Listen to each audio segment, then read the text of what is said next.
The hill behind me is one of the highest chalk downlands in the country, rising to almost 1,000 feet above sea level. It's a real local landmark, and until 1676 there was nothing on this hill.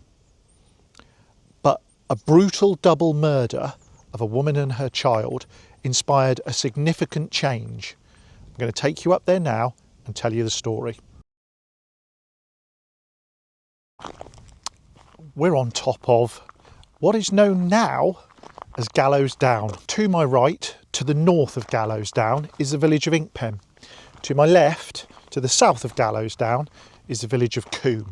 In 1676, February, cold winter, George Broomham, who was a married man who lived in the village of Inkpen, with a son, Robert, began an illicit affair with a lady by the name of Dorothy Newman, who lived in Combe, just down in the valley below.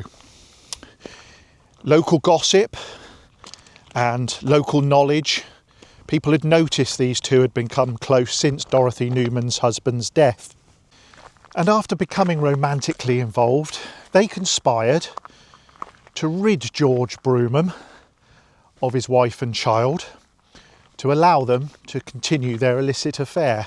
Cold February evening, Dorothy and George lured Martha, George's wife, and the son Robert to Gallows Down here on the path that leads up to the peak of the hill, where they brutally murdered them.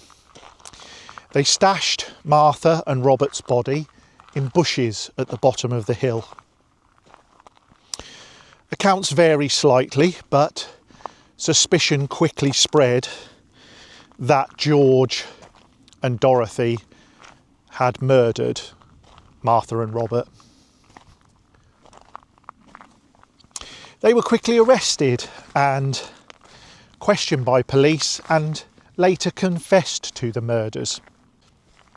It was a shocking and brutal act for such a small rural area.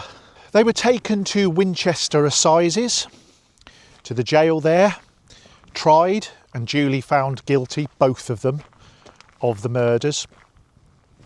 And they were sentenced to death and both hanged at Winchester Jail. On the hill in front of me is the gallows, which I'm going to get closer to and show you. Now, some accounts say that they were hanged on the gallows, but nobody's ever been hanged on the gallows here. They were hanged in Winchester Jail. Their bodies were brought back to Inkpen, and the Crown and Garter pub, that is still a pub down in the village now, has a barn called the Gibbet Barn. And in that barn, George and Dorothy's bodies were attached to chains. They were brought here to Gallows Down, where this gibbet, not this one, there's been several of them, I'll come to that in a minute, where a gibbet was erected to display their bodies in chains, hanging, as a deterrent to anyone else who might consider such a heinous act.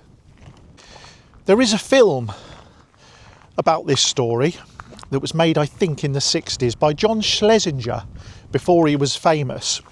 It's called The Black Legend, and I think it can be found on YouTube. It's a black and white film, and it was shown locally here when I was a child. So if you want to look it up somewhere, I'm sure you'll find a copy of it, and it's a far more compelling story than I'm telling. There's the village of Combe, way down in the hamlet there.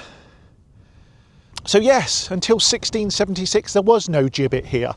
This current gibbet is built, as you can see, on top of a mound, which is in fact a Neolithic long barrow, very similar to the ones you get down in Wiltshire around Avebury, etc.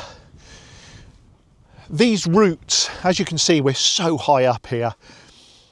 2,500 years ago, this would have been densely wooded, boggy marshland with deep rivers. These ridgeways would have been safe transit routes above the bogs, and therefore very significant. And these gallows can be seen for miles around. You'll see as we get up here, I'll pan around. But the reason the bodies were hung on these gallows is because really, for at least 10 miles, you can see these gallows. Here is the gibbet. This has been cut down, blown down, you name it, this gibbet's had it done to it. And as you can see, if I get up close, the gibbet right up until high has these metal plates on it, because some people have cut it down, literally they came up here and felled the thing, and it's been blown down in storms. So I can't remember the count of how many gibbets there have been, but there have been a lot. That's not the original one that George and Dorothy were displayed upon for their crimes. So I hope you've enjoyed that little story from 1676 of George and Dorothy, the murderers, here at Combe in North Hampshire.